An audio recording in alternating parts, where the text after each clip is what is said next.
பாகிஸ்தான் மற்றும் இந்தியா ஆகிய நாடுகள் பூரண மற்றும் துரித யுத்த நிறுத்தத்துக்கு இணங்கியுள்ளதாக அமெரிக்க ஜனாதிபதி டொனால்டு டிரம்ப் நேற்று அறிவித்தார். அதற்கமைய சகல யுத்த செயற்பாடுகளையும் நிறுத்துவதற்கு இந்தியா மற்றும் பாகிஸ்தான் ஆகிய நாடுகள் இணங்கியுள்ளன.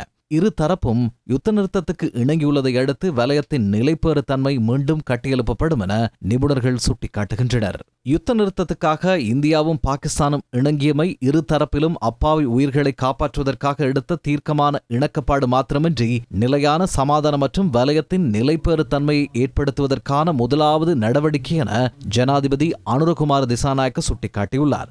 மிகப்பெரிய அழிவொன்று ஏற்படுவதற்கு முன்னர் இந்தியா மற்றும் பாகிஸ்தான் தலைவர்கள் பிரச்சினையை தீர்ப்பதற்கு துப்பாக்கி மற்றும் குண்டுகளுக்கு பதிலாக வார்த்தைகளை பயன்படுத்த தீர்மானித்தமை ஊடாக அவர்களின் அனுபவம் மற்றும் ராஜதந்திர திறமை வெளிப்படுத்தப்படுவதாக ஜனாதிபதி சுட்டிக்காட்டியுள்ளார். இந்தியா மற்றும் பாகிஸ்தானின் நெருங்கிய அயலவர் மற்றும் நண்பன் என்ற வகையில் இலங்கை எதிர்பார்ப்பது யுத்த நிறுத்த இணக்கப்பாடு நீண்டகால பிரச்சினைக்கு அமைதியான தீர்வை பெற்றுத் தருவதற்கு அடித்தளம் அமைக்கும் முக்கிய நடவடிக்கையாக இருக்கும் என்பதாகும். இரு நாடுகளின் தொடர் பேச்சுவார்த்தைகளுக்கு இலங்கை ஒத்துழைப்பை வழங்கும் என்பதோடு வலயத்தின் சமாதானத்தை உருவாக்குவதற்கு தேவையான எந்த ஒரு ஒத்துழைப்பையும் வழங்க தயாராக உள்ளதாகவும் ஜனாதிபதி தனது செய்தியில் குறிப்பிட்டுள்ளார்.